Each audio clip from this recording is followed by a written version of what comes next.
تو یہ ساری جو ہے نا اس وقت اتنی ضرورت ہے تذرع کی، آہوزاری کی کہ یا اللہ ہمیں نیکیوں کی توفیق دے، ہمیں ثابت قدم فرما، اللہ بہت مشکل میں ہے، اللہ مہربانی فرما۔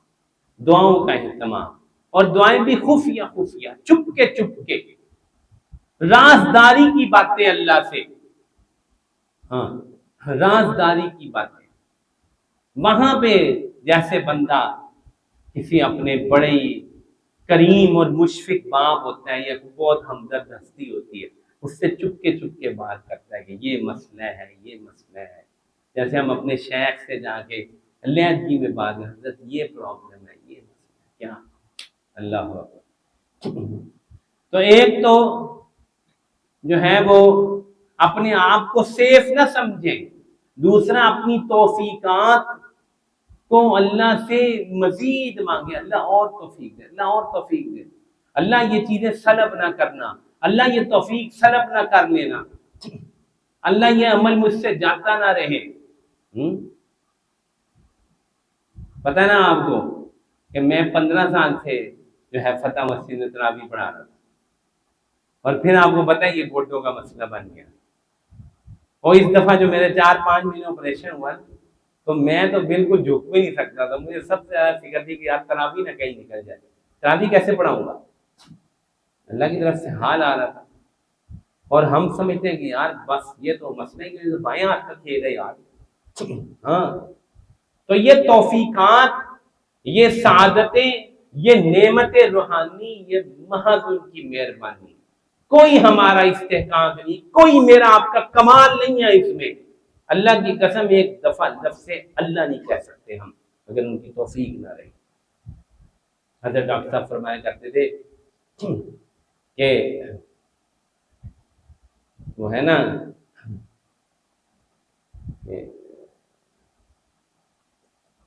ان قارون کان من قوم موسیٰ فبغى عليهم وآتيناه من الكنوز ما إن مفاتيحه لتنوء بالعصبة إذ قال له وابتغ فيما آتاك الله الدار ولا تنس نصيبك من الدنيا واحسن كما أحسن الله ولا تبغ الإحسان إلا الله۔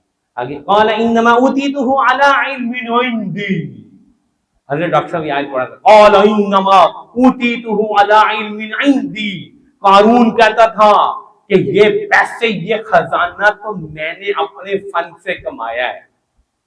حضرت آگے فرمایا کیا کیا کرنے آتے تھے مجلس میں، ڈیفینس میں آتے تھے، کئی دفعہ فرمایا کہاں یہ قانونی نعرے ہیں سارے کہ میں سیلف میڈ آدمی ہوں۔ انوار یاد آ رہی ہے بات، میں سیلف میڈ آدمی ہوں۔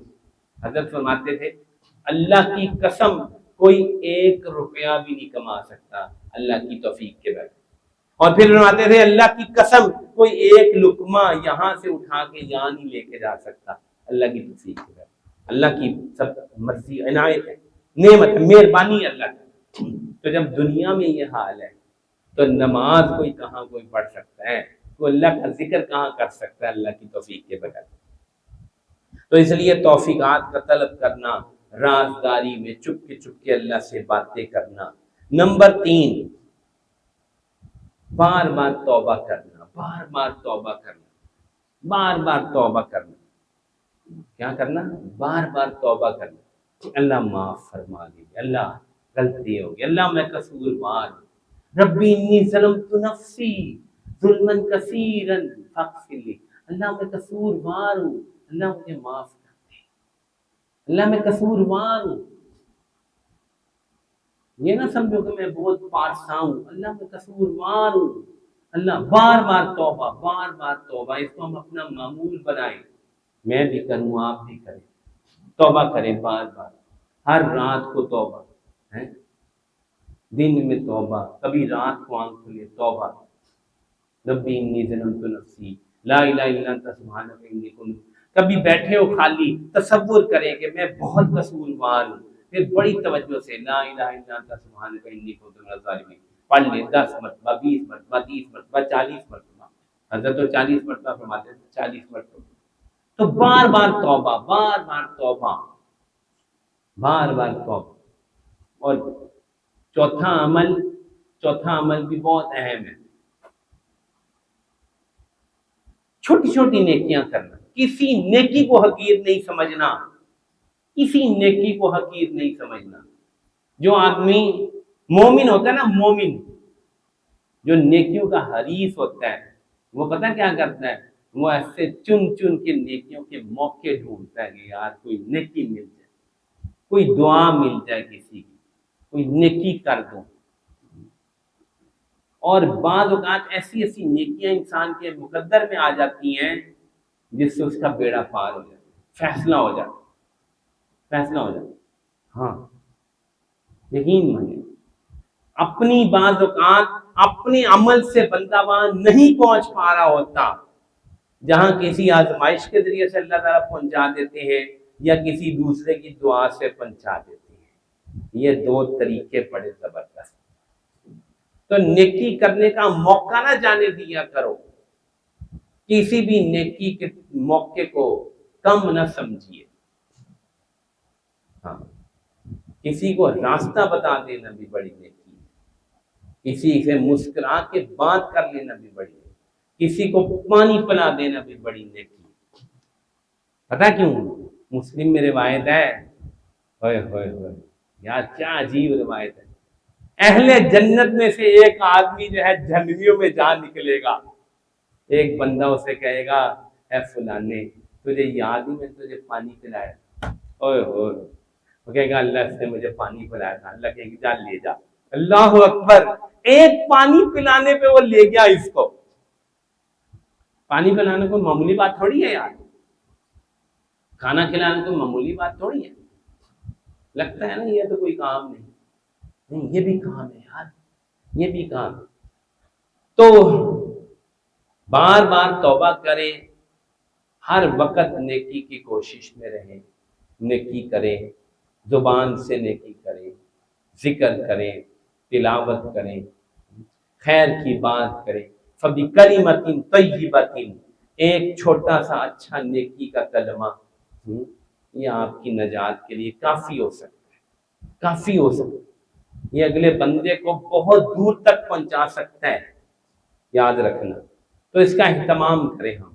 فتنے کا وقت ہے، نیکیاں بڑی بڑی بعض اوقات مشکل ہو جاتی ہیں، چھوٹی چھوٹی نیکیاں بندہ کرتا چلا جائے، درود شریف پڑھتا جائے، ذکر کرتا جائے، راستہ دے دو کسی کو گاڑی پہ، ضد نہ کرو، یہ بھی ایک کام ہے، اخلاق۔ لوگ کو گاڑی پہ راستہ بھی نہیں دیتے، کوئی ہارن بجاتا تو ہم کہتے ہیں لعنت ہے تیری شکل پہ، یار کچھ بھی نہیں ہوتا، تھوڑا صبر کر لیا کرو، گالی نہ دیا کرو۔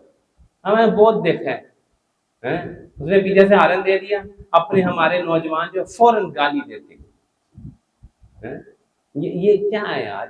یہ گالی دینا چھوٹی سی برائی نہیں، یہ بہت بڑی مصیبت ہے، گالی دینا، لعنت کرنا کسی مسلمان پہ۔ ہاں، کیا ضرورت ہے کسی مسلمان پہ لعنت کرنا؟ ٹھیک ہے، ہاں، یہ ریسٹورینٹ وغیرہ پہ ہم جاتے ہیں نا کھانا کھاتے ہیں، ٹھیک ہے، غربت تو ویسے ہی بڑی ہے، بہت سارے لوگ جو ہیں وہ کھانا ویسے ہی بچہ چھوڑ دیتے ہیں، پوری پلیٹ ہی چھوڑ دی، ٹھیک ہے، وہ سمجھتے ہیں ہم امیر آدمی، ہمیں فرق ہی کوئی نہیں پڑتا۔ بعض لوگوں کو میں نے دیکھا ہے، وہ ایک چھوٹا آدھا روٹی کا ٹکڑا اور 2 لقمے بھی بچ جائے نا، وہ کہتے ہیں پیک کر کے لیا، پیک کر کے لیا۔ اسی سوچنے ہیں پتہ نہیں ہے بھوٹے غریب نے یار اتنی چھوٹی جی ادھی روٹی تھی کہ پیک نہیں بھائی، وہ کہتا ہے چلو 2 لقمے کسی کے منہ میں پڑ جائیں، راستے میں کسی کو دے دیں گے، راستے میں دے دیں گے کسی کو۔ ہاں، تو دیکھو اس وقت ہے نیکیاں کرنا مشکل، لیکن جو بندہ نیکیوں کا حریص ہے اللہ جل جلالہ اس کو موقع دیتے ہیں، وہ اس کو طرح طرح کی نیکیاں سجا دیتے ہیں۔ اور وَمَن يَقْتَرِفْ حَسَنَةً نَزِدْ لَهُ فِيهَا حُسْنًا، سورت کون سی ہے؟ شورا۔ اللہ نے فرمایا جو نیکی کماتا ہے، خوبی کماتا ہے، ہم اس کو خوبی میں زیادہ کرتے ہیں۔ ہاں، یہ اللہ کی سنت ہے، یہ اللہ کی سنت ہے۔ جو ایک نیکی شروع کرتا ہے اللہ اس میں بڑھاتے ہیں، توفیق دیتے ہیں، آگے چلاتے ہیں اس کو۔ یہ عجیب میرے اللہ کی سنت ہے۔ اور پانچویں اور آخری بات آج کی مجلس کی، جو اس فتنے کے زمانے میں ہم سب کو جس کا اہتمام کرنا چاہیے، بہت زیادہ جس کا ہمیں فکر کرنی چاہیے، اور وہ یہ ہے کہ اب کیا وہ حضرت ابن سیرین رحمہ اللہ کا قول میں کل پڑھ رہا تھا، ان ھذا الامر دینکم انظروا، اردو ترجمہ کرتا ہوں، یہ دین ہے، دین، یہ کیا ہے؟ یہ دین ہے، دیکھ لو تم کس سے اپنا دین حاصل کر رہے ہو۔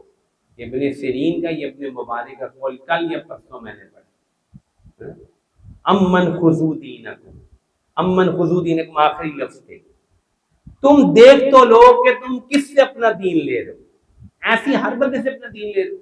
نہیں نہیں نہیں، اللہ کے نبی فرمائے فتنے کے زمانے میں بہت سارے گمراہی کے فتنے ہوں گے، اور ہر فتنے کے دروازے پہ ایک اس کا دائی ہوگا جو اس کی طرف پکارتا ہو، ٹھیک ہے؟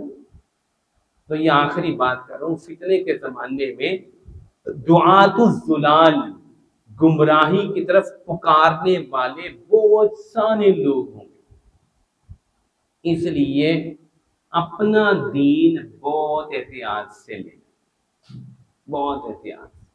جس بندے سے ہم جڑ سکتے ہیں، جس پر ہمیں مکمل اعتماد ہے، اس سے ہم نے اپنا دین لیں، ہر ایرے غیرے کی بات نہیں لی، نہ ہر ایرے غیرے کو سننا ہے، بہت سارے لوگ سننے میں مبتلا ہیں، ٹھیک ہے، ٹھیک ہے۔ ایک بات آپ کو کہتا ہوں، بہت سارے لوگ جو ہیں وہ شہد بیچ رہے ہوتے ہیں، لیکن اس میں انہوں نے پیشاب ملایا ہوتا ہے، بات سمجھے ہو، دین کی بات کر رہے ہوتے ہیں لیکن اصل میں اس کے پیچھے جھوٹ مقصود ہوتا ہے۔ ابن عباس رضی اللہ عنہ مسلم شریف میں قول نقل کیا گیا ہے، کلمۃ حق نرید بہا الباطل، بات تو حق ہے لیکن اس سے جو چاہا جا رہا ہے وہ باطل ہے۔ یہ آج کے بہت سارے لوگوں کو جو دین وہ پیش کریں اس کی حقیقت ہے، تو اس لیے ہم نے خود بھی سمجھنا ہے، آگے بچوں کو بھی سمجھانا ہے کہ ہر بندے سے اپنی دین کی بات ہم نے نہیں لینی، دین کی بات بڑے باعتماد لوگوں سے جو ہے وہ دین کی بات لینی ہے۔ اللہ جل جلالہ فتنے کے زمانے میں جو خسارے کا عظیم ترین اندیشہ پیدا ہو چکا ہے، اس سب سے ہماری حفاظت فرمائے اور ہمیں اپنے مقبول بندوں میں شامل فرمائے، ہماری اولادوں کو بھی قبول فرما کر اپنے مقبول بندوں میں شامل فرمائے، اور ایمان پر ہم سب کو موت نصیب فرمائے۔ وآخر دعوانا الحمد للہ۔